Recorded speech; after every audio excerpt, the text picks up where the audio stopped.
This episode is part of a mini-series focused on improving your personal effectiveness. So we've already covered time optimization and also assertiveness, and stress management is kind of the final piece of the jigsaw puzzle.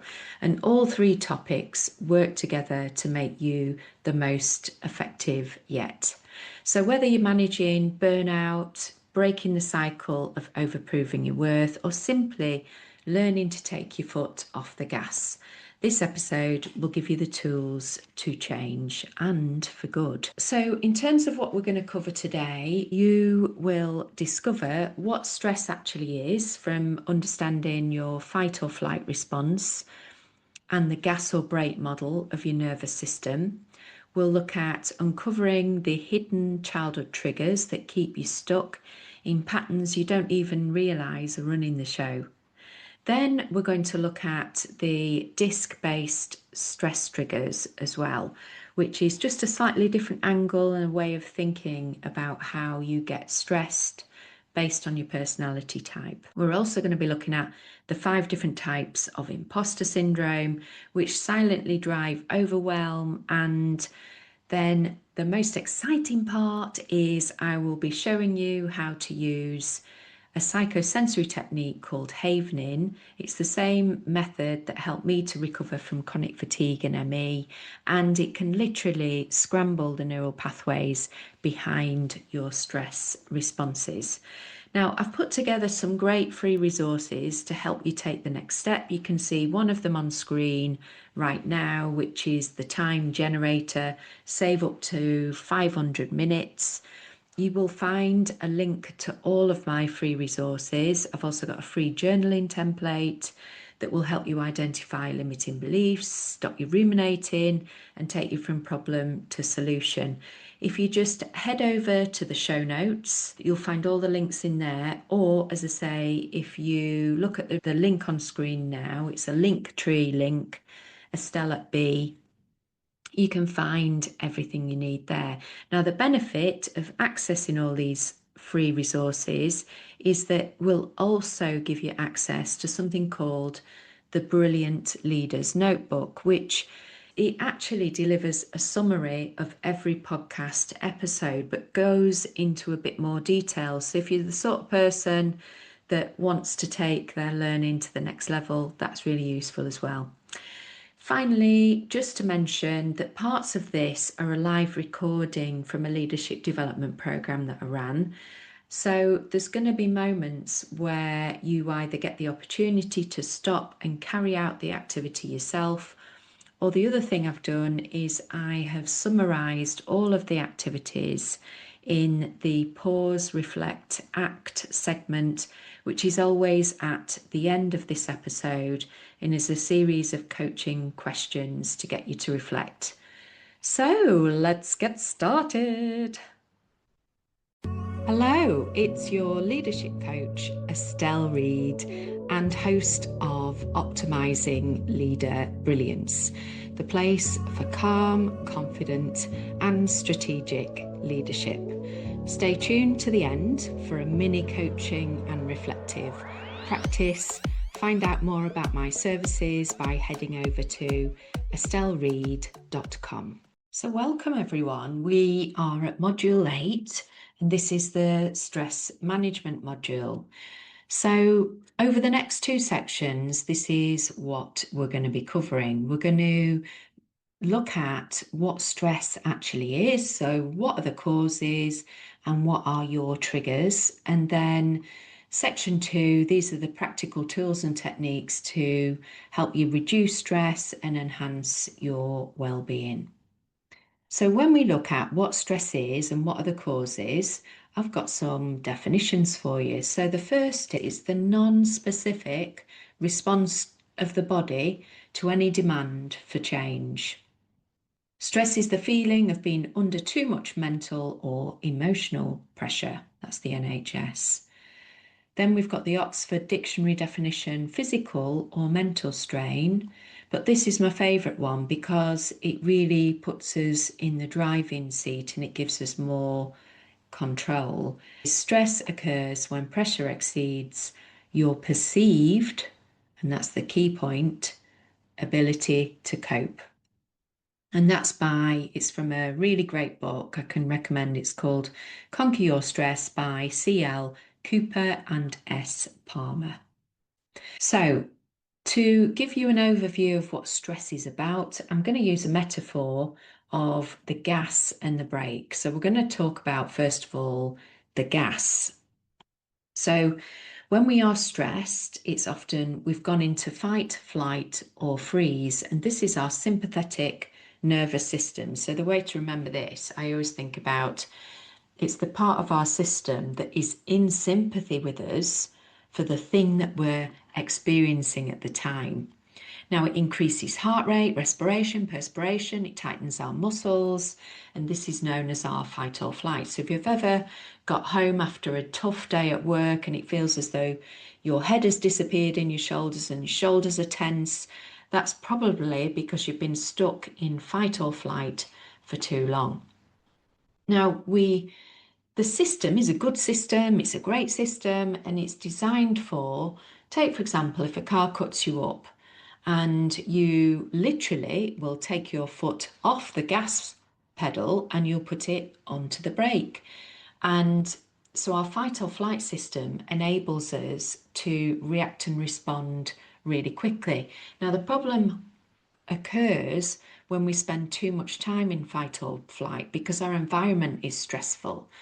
Or, like, I was just used to being stressed all the time. I didn't know anything different until my body gave way. And most of you already know the story, so I'm not repeating myself. But I can remember being laid on a beauty therapist couch and the beautician saying to me, "Are you stressed?" And I said, "No." And she said, "Oh, your skin is telling a different story." And I've got stress spots on my chin. So I'll come on to how we press our foot on the brake in a moment and that other system. So when we are in fight or flight, we are usually in beta, focus concentration. We're not taking regular breaks like we should be doing. So every 90 minutes, in theory, we should be putting our foot on the brake. So coming out of fight or flight, resting our system so that our body can recuperate. Because whilst we are in fight or flight, our body is producing stress hormones such as cortisol and adrenaline. So for those of you listening who go from meeting to meeting with no gaps in between, let alone any administration time to actually implement those actions, then it's no wonder we end up feeling stressed out. So the other system, this is where we put our foot on the brake. So this is our rest and our digest system. Now, the interesting thing about this is you can't be in both systems at the same time. You've either got your foot on the gas pedal or your foot on the brake pedal. Now, this is the parasympathetic nervous system, and it triggers our relaxation response, but also counters our stress response. So those of you that have worked with me before, you'll have heard me talk about the stress bucket analogy. So we have a bucket, and in the middle, there's a middle line, which is our homeostasis line, which is when we are in perfect balance. But then as things start to trigger us throughout the day, our bucket can overflow, and then we might have a stressy outburst or be short or bad-tempered with somebody. And the idea is that we are aware of how full our stress bucket is getting, and then we consciously take actions to take layers out of that stress bucket and going into this rest and digest process. And as we go throughout this module, I will be sharing later on practical strategies that you can implement that will help you take those layers of stress out. Now, our rest and digest system, it's also responsible for the body's ability to heal and recuperate. So it's no wonder, is it, when we are really stressed out that we sleep less, our body doesn't heal, it doesn't recover. So therefore, because we've not been taking time to come into this rest and digest, our body hasn't had time to heal. It's no wonder that we then end up getting more sickness. So When we fail to take our foot off the gas pedal, and I'm sure some of you might have experienced burnout, this is what happens, and it's called, so this, what we're looking at now is something called the human function curve. And down one side of the chart, we've got performance, and then on the bottom part of the chart, we've got level of arousal. So when we are not very aroused, so we don't have very much to do, we are in what we refer to as the drone zone. In fact, I had a client just this week who was talking about being bored, and so they've gone from being overloaded, overwhelmed, to all of a sudden being bored, and that is also stressful as well.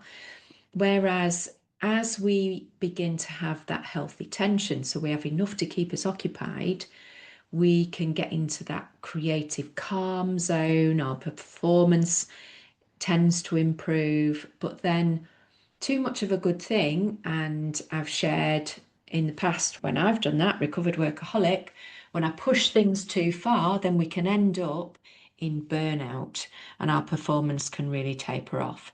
So what's really important here is that we are self-aware enough to know when we've got to take our foot off the gas and put our feet on the brakes. Now, this is a really useful model to help explain what stress is. It's adapted from Dr. Albert Ellis's model of stress, and it's the A, B, C, D, and E model of stress. So if we cover the first part of the model, which is A, B, C. So A stands for activating event. So let's say, for example, you're in a meeting, your boss asks you a question and you're unable to answer that question. So that's the activating event. Now, the belief that's been triggered is, I am stupid, I look like an idiot. The consequence of that stress trigger is, so the psychological consequence is that you ruminate in bed about it at night, thinking, God, you idiot, you should have said this, you should have said the other. The physiological response to that particular stress trigger might be, in the moment, your heart started to race and your cheeks started to flush. They used to call me Blusher Read. I used to get embarrassed all the time whenever I was put on the spot. And then we have our behavioural consequences. So the behavioural consequence might be that you tried to BS your way around the question and you waffled and you went off on a tangent.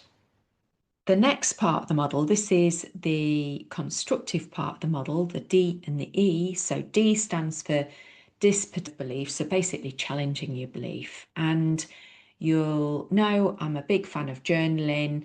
I have a journal model that you can use. If you look in the show notes, you'll be able to see a link to my self-coaching tool, stroke journaling tool, and that will help you dissipate those beliefs or challenge that belief. So this might sound like, really? Are you really an idiot just because you couldn't answer that one question? Does it really mean you're at risk of redundancy because you couldn't answer that one question? Does it really mean that you're incompetent because you couldn't answer that one question? And when you start to rationalize it, and you can't be writing it out in black and white, and by the way, folks, it's not as effective if you type your journal. It has to be pen and paper, or if you're like me, I have a digital journal where I can use my stylus and then just delete it afterwards. So we challenge that belief, that's the D part of the model, and then we move on to E, which is about the effective new approach. And again, in that journaling model, you will be encouraged to take your worry, concern, fear, limiting belief or emotion towards action. And E stands for your effective new approach. So what actions are you going to take?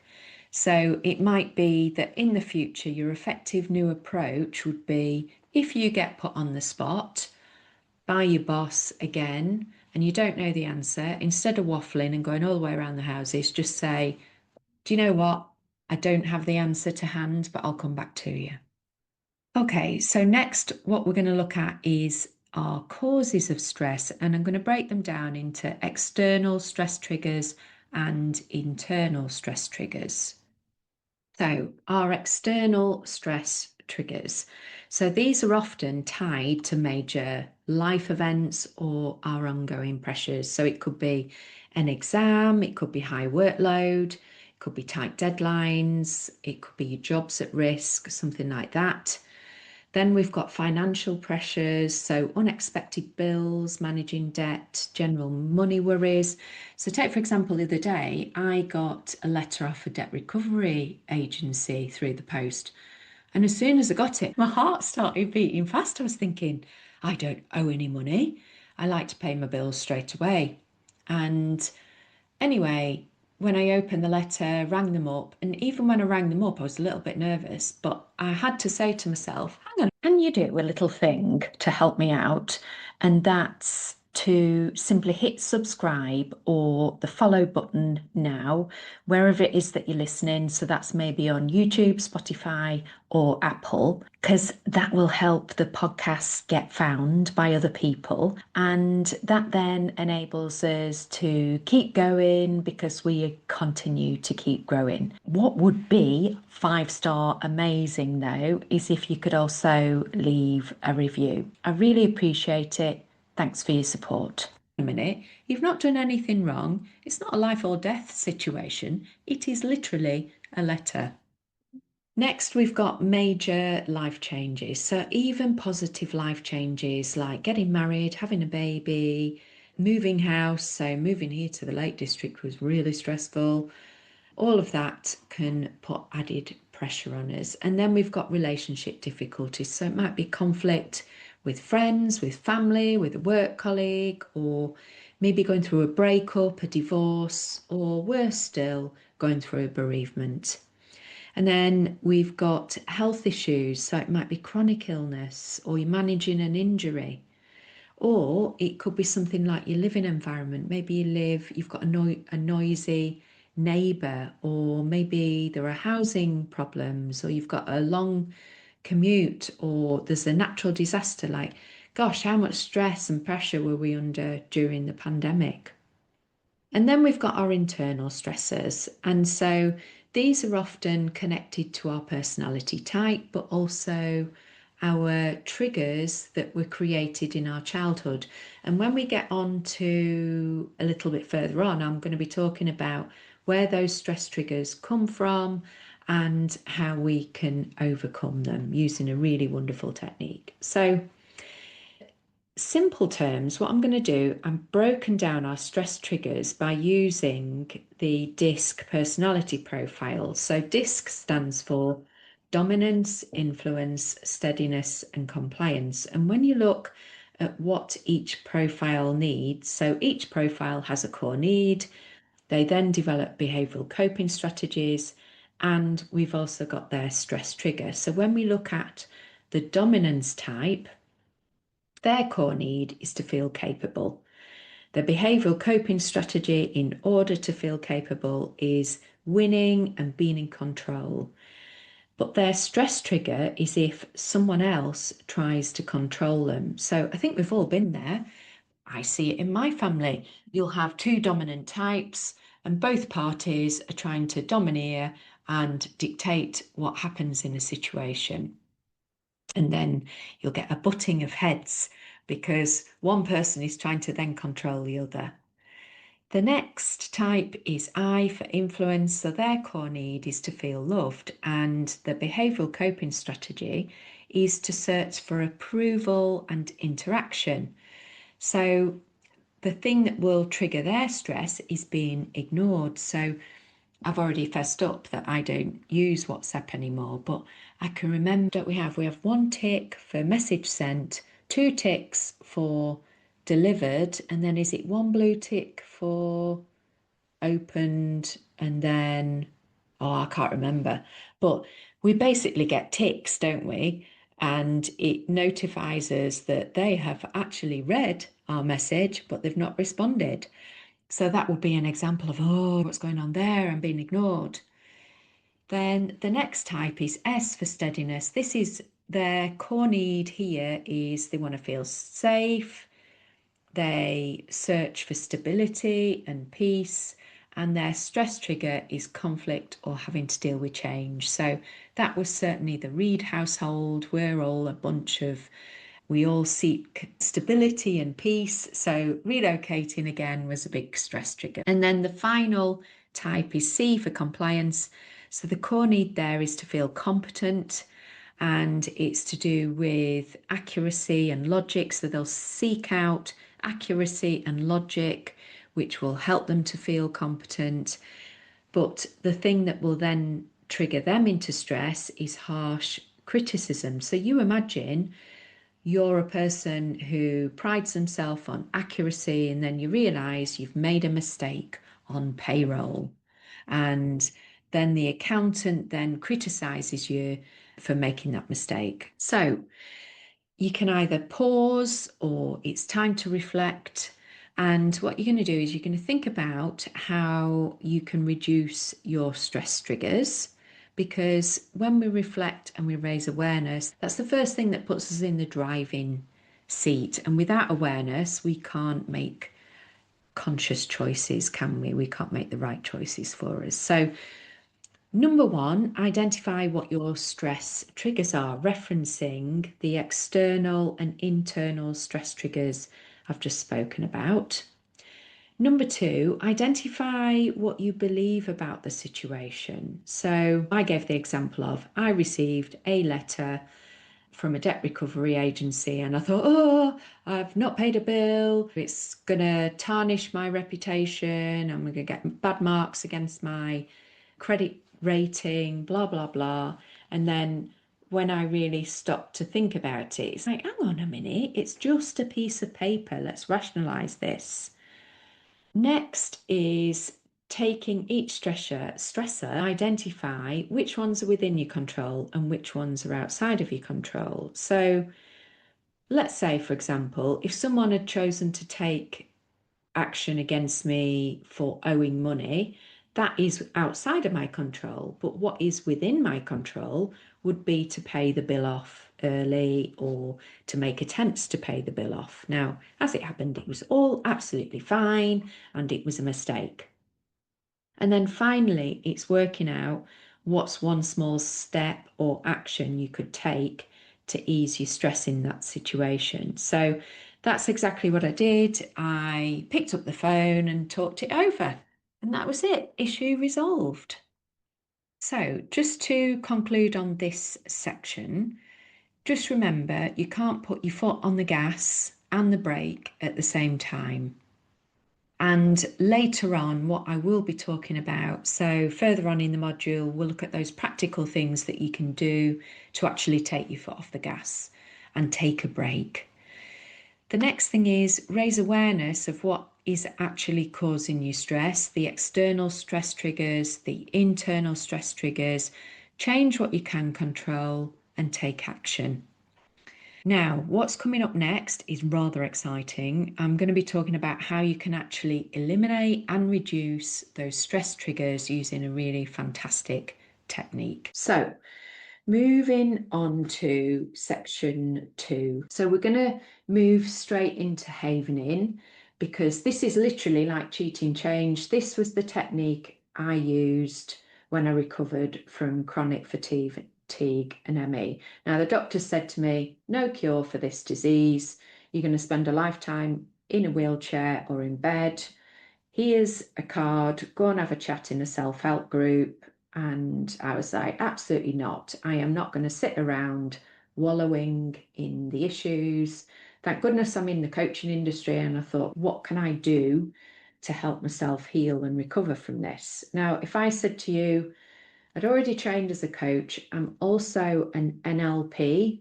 We've used NLP techniques in previous sessions, neuro-linguistic programming, practitioner, master practitioner, trainer. So I went through all the levels of NLP. Then I became a hypnotherapist. Then I learned emotional freedom technique, another brilliant technique, can highly recommend it. Then I learned integral eye movement therapy, another interesting technique, but not one that I'm using. Then I found havening. Havening is what I use with 90% of my coaches. It's rare for me not to use havening. Now, my classic client, CEOs, directors, partners, senior leaders. So to reassure you, it is standard practice to use this technique. It's going to take an open mind and trust that this will work. Experiencing it will help you believe it. But I'm going to explain the science behind it. Havening was invented by a guy called Dr. Ron Rudin. He's a GP medic in Manhattan. He is a neuroscientist, and he had people coming into his practice who had experienced PTSD, post-traumatic stress disorder, and he was looking to help these patients. His friend was Paul McKenna. He uses hypnotherapy. He's a famous coach to the stars. But he was using EFT, the technique I was talking about, which is a tapping technique, which again helps people heal from trauma.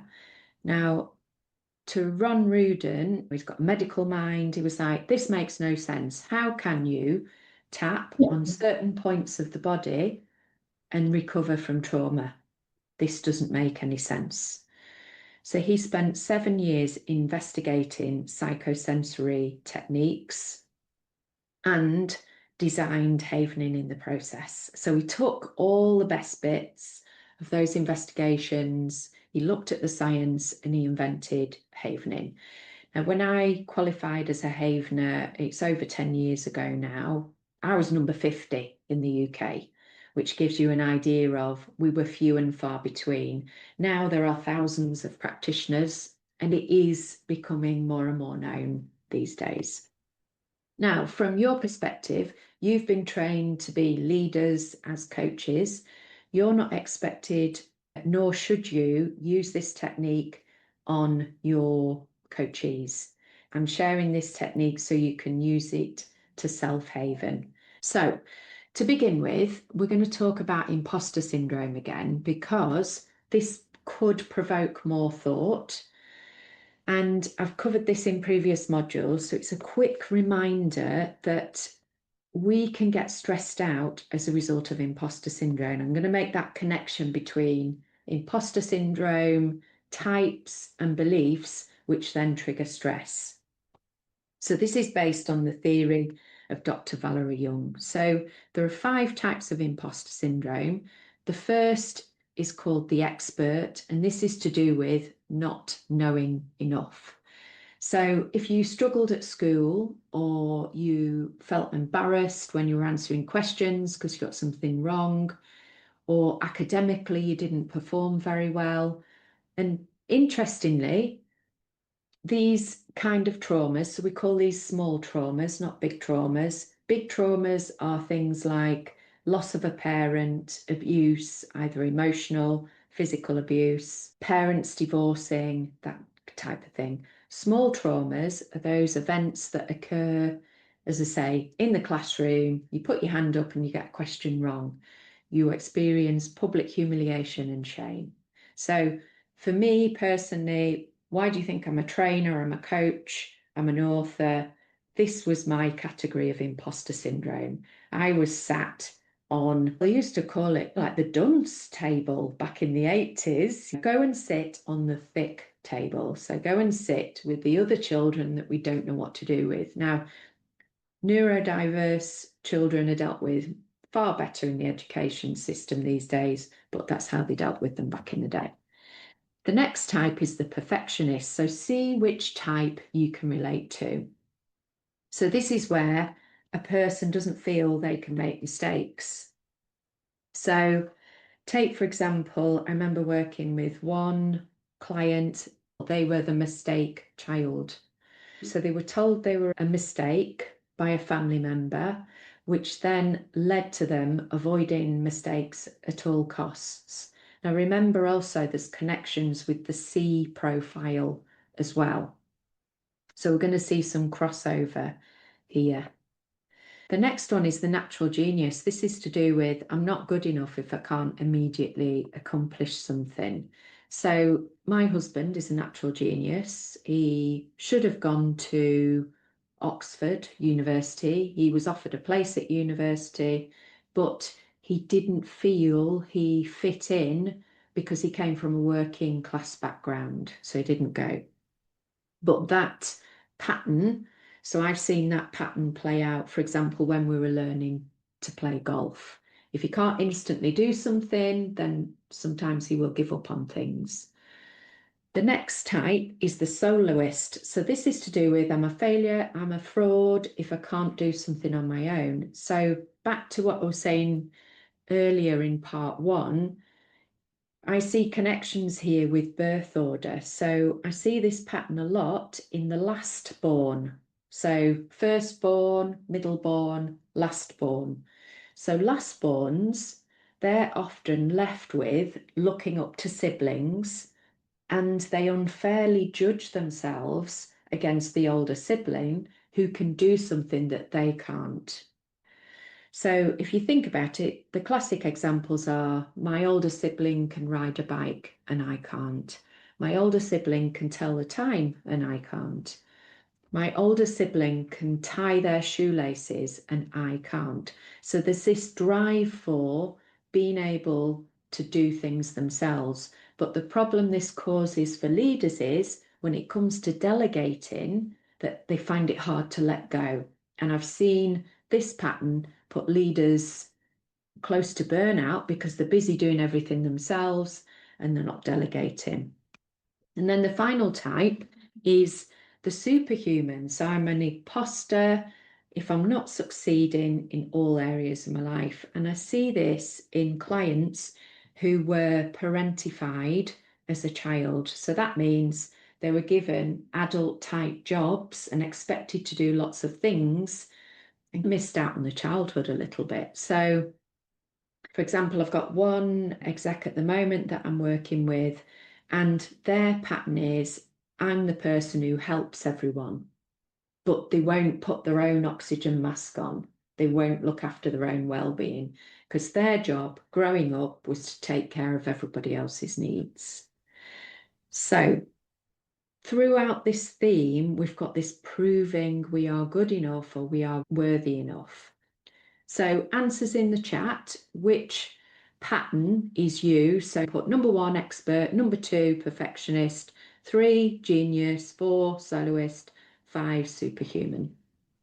So we've got 2, perfectionist, number 5 is superhuman, another superhuman, another superhuman.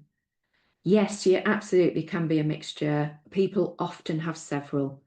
Another number 5, a number 2, which is perfectionist. Yeah, that's an interesting mix. That's great.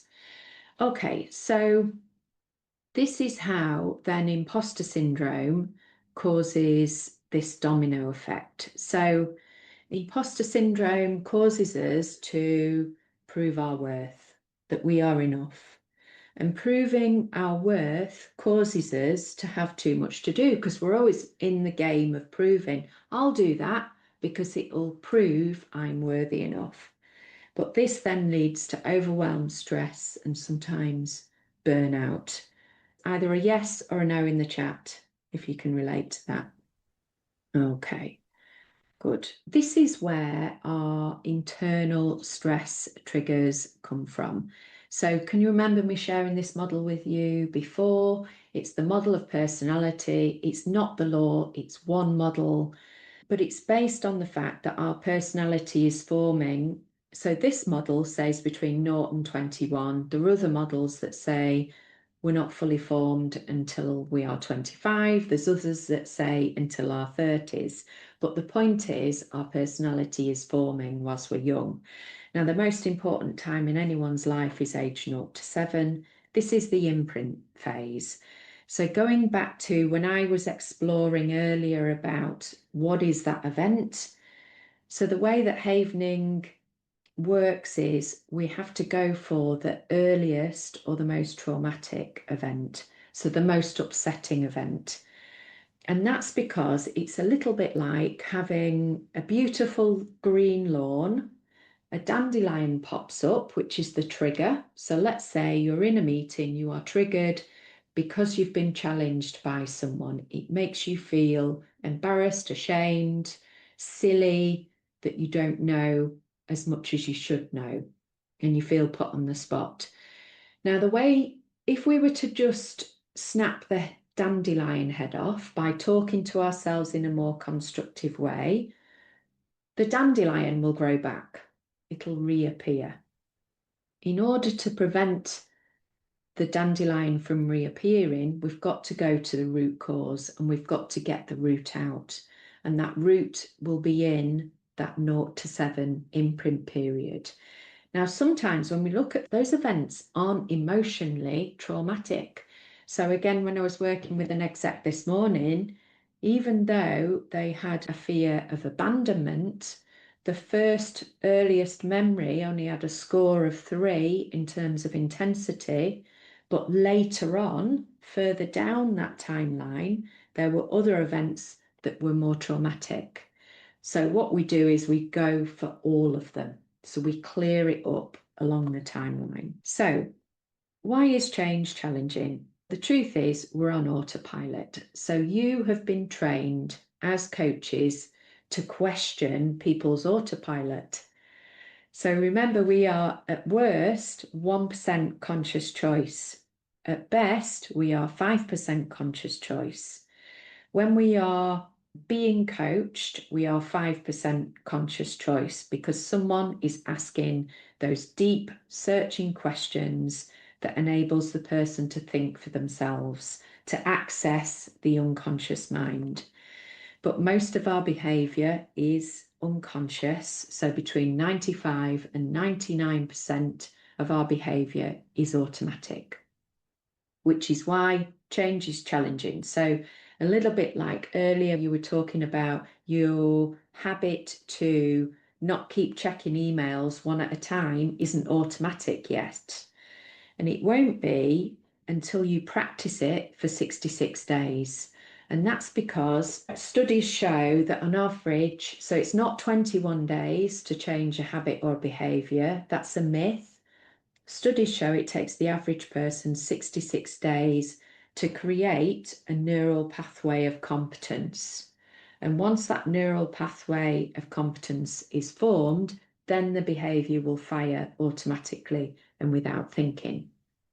Now, when it comes to your inner stress triggers, they are based on that autopilot, those events in your childhood, typically age 0 to 7. So that's where we receive most of our programming and why it's called the imprint period.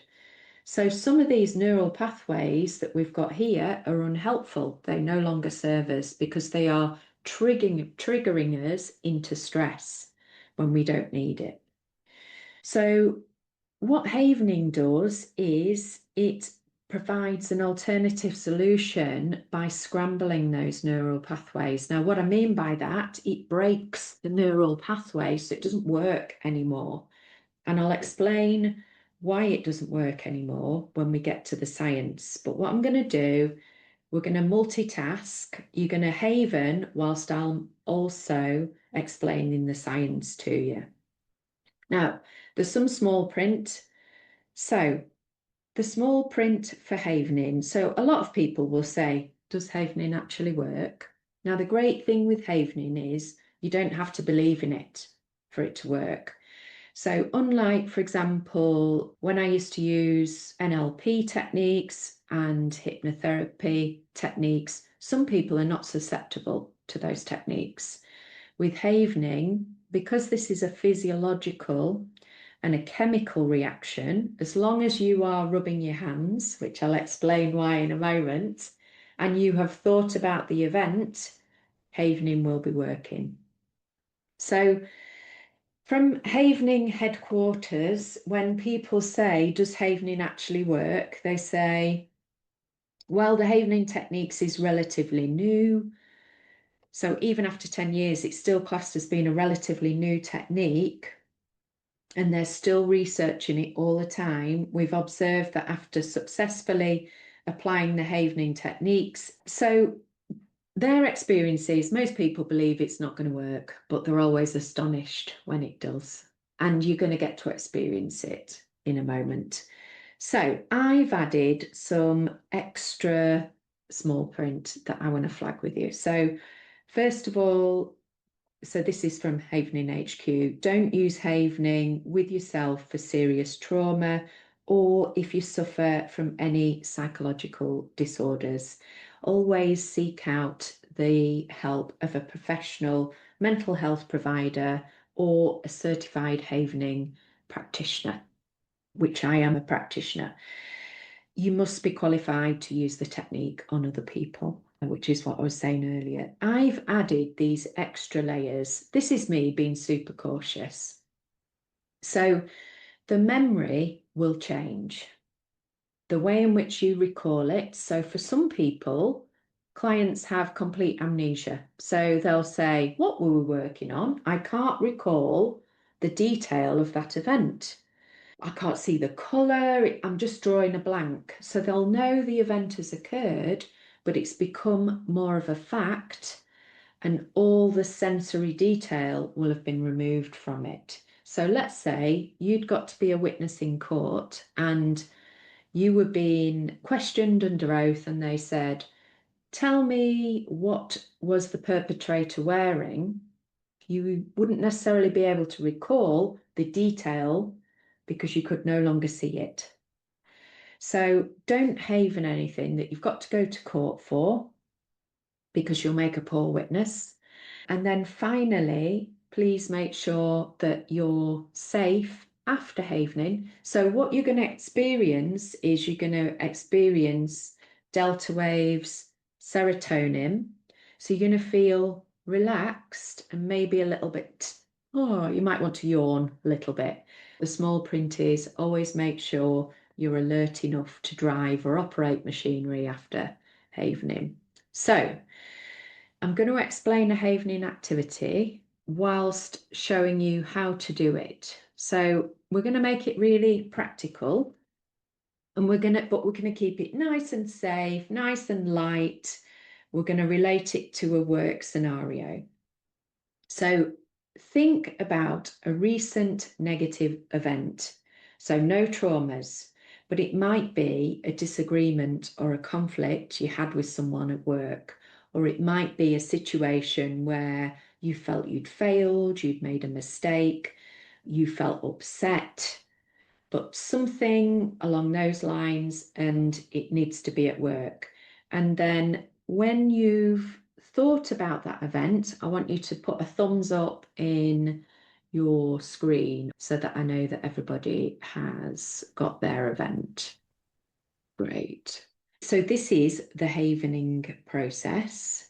So this is the instruction you're going to come back to when and if you do the work on your own. So in a moment, I'm going to get you to score it. So I want you to trust the first number that pops in your head. If you start over analysing it, your conscious mind is getting in the way of the unconscious score.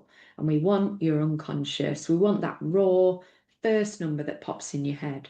So when I ask you to score it in a moment, so naught is I have no emotional feeling whatsoever. If that's the case, pick another memory because there's no point working on it. 10 is the strongest negative feeling. So once you've got your score, put your number in the chat. Good. Got some good scores. Great. Okay, the technique involves rubbing the palms of your hands. So start rubbing your hands. If you're not rubbing your hands, this technique won't work. Feel free to rub your hands away from the screen if you feel a bit silly. Most clients say, really, do I have to keep rubbing my hands? Yeah, as soon as you stop rubbing your hands, it's not going to work. Now we're going to do this for 7 minutes. I'm going to put a timer on now. So when I'm using this technique myself, I use Alexa. It's going to go off. Yeah. Alexa, set a timer for 7 minutes. 7 minutes, starting now. So if you were doing this at home, so rub your hands, the minute you stop, the technique stops working. And it's not the backs of your hands, it's the palms of your hands. You don't have to rub it vigorously. You can do it gently, that's fine, as long as you are rubbing the palms of your hands. And you do this for 7 to 10 minutes. Now, if I'm doing this at home, I will, so the idea is that you distract yourself whilst you are doing the technique. So I just watch Netflix, or I might listen to a podcast or something like that. But as long as you're distracting yourself, you only have to think about the memory once. Once you've thought about that memory, opens up that neural pathway, and I'm going to explain what happens next. So we go through cycles of this. So we're going to do one cycle of 7 minutes, but you repeat the process until the score gets to 0. So you will rub your hands for 7 minutes, and then we are going to check in on the score, and then you would start the process again. Set the timer for another 7 minutes until the score goes to 0. Now, if you're sat there thinking, I can't be bothered with this, to sit here doing all of these, rubbing my hands, it seems absolutely crazy. How much time do we waste when we are triggered? What does it cause? Who's prepared to say, how does it make us think, act, behave when we are internally, emotionally triggered? Are we rational? Can we think logically? Do we lose sleep? Do we feel bad? Does it damage our self-esteem, our confidence? Do we then have to go and undo maybe some of the actions that we've taken because it wasn't from a rational place? So all of that is a waste of time. So if you're sat there thinking, I can't be bothered doing this, we are havening one event right now. Typically, my clients will haven 50, 55 memories all at once. So imagine how much change you can achieve all at once. And that's where you get a personality shift, because the person is significantly different, because they're not being triggered into behaving a certain way. Keep rubbing your hands. It won't work unless you're rubbing your hands. So let me explain how havening works. So this is, I was saying we break the neural pathway. This is your neural pathway. So at one end, we've got the presynaptic neuron. You'll see we've got the neurotransmitters. That's basically the chemical. And then on the postsynaptic neuron, we've got the receptors. That's these green chevrons here. Now, in order for that neural pathway to work, for us to be triggered, the neurotransmitter has got to go from the presynaptic neuron to the postsynaptic neuron, and there needs to be receptors available. Now, when that occurs, we are triggered, and we're triggered without thinking. And before we know it, we are behaving and thinking and feeling in a certain way. There's not even an option to consciously think about our strategy in that moment. Think about when we are triggered, for example, maybe into panic. How challenging is it to then go, okay, engage, conscious mind, think about how I'm breathing, but when we're triggered. What havening does, so this is the science bit, so it works by creating a chain reaction. So rubbing your hands like this, so hopefully you're still rubbing your hands, because it won't work unless you're rubbing your hands. And it creates a chain reaction by producing delta waves. So you'll see here, this is the baseline before a person has started the havening touch. Now you'll see we've got delta waves at 66.9. This is the red line over here. Once a person starts using the havening touch, you'll see that the delta waves shoot up to 114.8. That's that red line there. Now you might be thinking, so what? That's all very interesting. So we're producing delta waves. So we have got 4 main types of brainwave. We've got alpha, which is usually when we are drifting off into sleep, but also when we're relaxed, when we're taking our foot off that gas. We've also got beta, which is focused concentration. So that's when we've got our foot on the gas, we are in that fight or flight, we are on the go, we're focusing. Then we've got the theta brainwave, That's when we experience REM, rapid eye movement, or dream sleep. That's when we're processing everything that's happened throughout the day. And then we get to delta, which is deep healing sleep. So this is when our body is healing. Now, one of the reasons our healing is less effective when we're not sleeping well is because if we're not getting enough deep sleep, that's the gold standard of sleep and brainwave, then our body can't clear out our systems and heal and recover. So you will notice that if you haven long enough, because you are experiencing delta waves, you will start to feel a little bit sleepy and you will feel more relaxed. If today's episode resonated with you and you'd like havening support from me to clear your stress triggers, check out my Resilient Leader program, Shine, where I do all the heavy lifting for you. I do the havening work. I find your stress triggers and we get rid of them. Simply book a free discovery call and we can see if we're a match. You can find all the links in the show notes. Scan the QR code on your screen right now, or just head over to estelleread.com and you can find a link to book a 15-minute call there. Now, the delta wave, so this is the chain reaction that it creates. Alexa, stop. So keep rubbing your hands because we can go for 10 minutes. So the delta waves then leads to something called calcineurin. And what it does is it gets rid of these receptors. So whilst we are havening, so once your scores get to 0, what it does is it gets rid of the receptors. So when the neurotransmitter tries to pass over the synaptic gap, there's nowhere for it to go. It just falls away. So therefore, the neural pathway doesn't work anymore and we can't be triggered.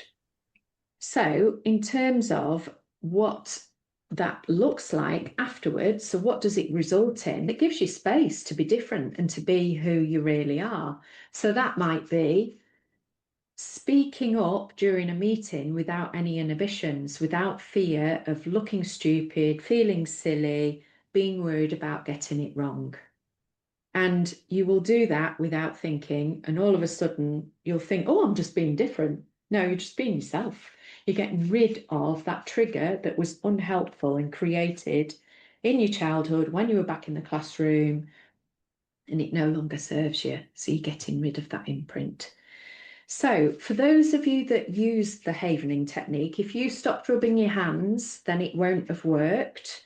For those of you that rubbed your hands all the way to the end, I want you to put your score in the chat. So rethink about that memory, and on a scale of 0 to 10, 10 is the strongest feeling, 0 is no feeling.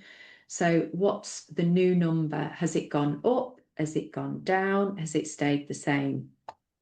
Answers in the chat. And you can stop rubbing your hands, by the way. Great. So we've had from a 7 to a 6. Wow. We've had from a 7 to a 3. That's brilliant. I'm trying to track everyone's scores. Okay. Great. So I've got from an 8 to a 6 and another 8 to a 6 and a 4 to almost a 1, 2. Brilliant. That's great. I still think it's a little miracle even now when clients tell me that, but yeah, that's what to expect. The way it works for me is the memory just goes like an old-fashioned photography film, like sepia. For some people, they draw an absolute blank. They can't see anything. But what you will get to is the memories that you know the event occurred, but you just don't feel anything. It just becomes like a fact.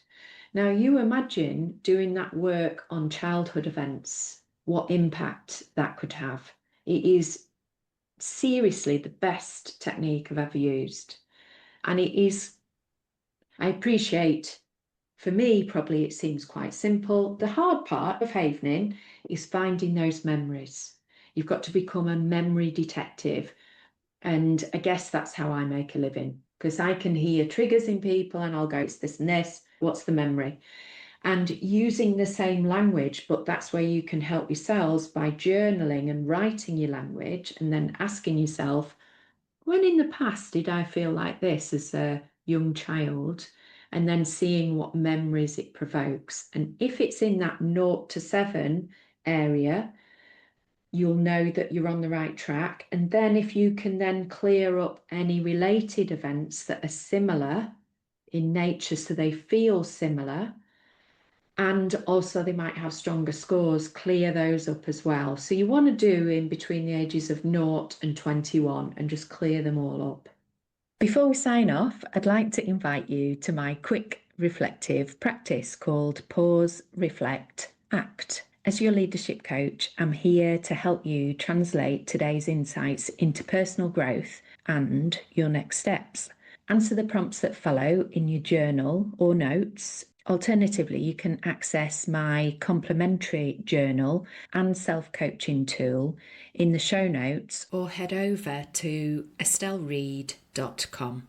So here's this week's questions. Number 1, know your triggers.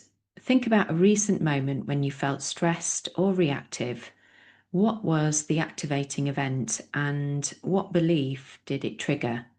Is that belief actually true, or is it a story from your past? Number 2, gas or brake. On a typical day, how much time do you spend in fight or flight versus rest and digest? What does putting your foot on the brake look and feel like for you? And what gets in the way of doing it more often? Number 3, your stress profile.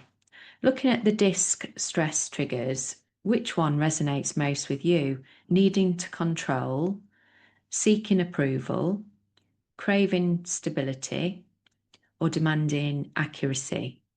How does that pattern show up in your work and relationships? Number 4, imposter syndrome and overload. Which of the 5 imposter syndrome types do you relate to the most? The expert, the perfectionist, the natural genius, the soloist, or the superhuman? How has each pattern contributed to your stress, overwhelm, or tendency to take on too much? Number 5, the root, not the flower. If you think about a recurring stress trigger in your life right now, when did you first feel this way? What's the earliest memory you can connect it to? And what would it mean for you if that root was no longer there and had power over you? By the way, you can get rid of root causes and stress triggers by using techniques such as Havening. Head over to estelleread.com where you can find out about the Resilient Leader Program, where I do all the heavy lifting for you and haven away. If you'd like to be notified when the next episode drops, remember to subscribe. If you found this episode helpful, please share it with someone who might benefit. Finally, if any of these topics have sparked your interest and you'd like to work with me, you can apply for a free discovery call at estelleread.com. Let's see if we're a good fit. You'll also find plenty of free resources there. I'm Estelle Read, executive coach, speaker, and best-selling author, and this has been the Optimising Leader Brilliance podcast. Thanks for listening. This podcast is for informational purposes only and should not be considered professional advice. Please consult with a qualified professional for any specific advice related to your situation. Your stress triggers.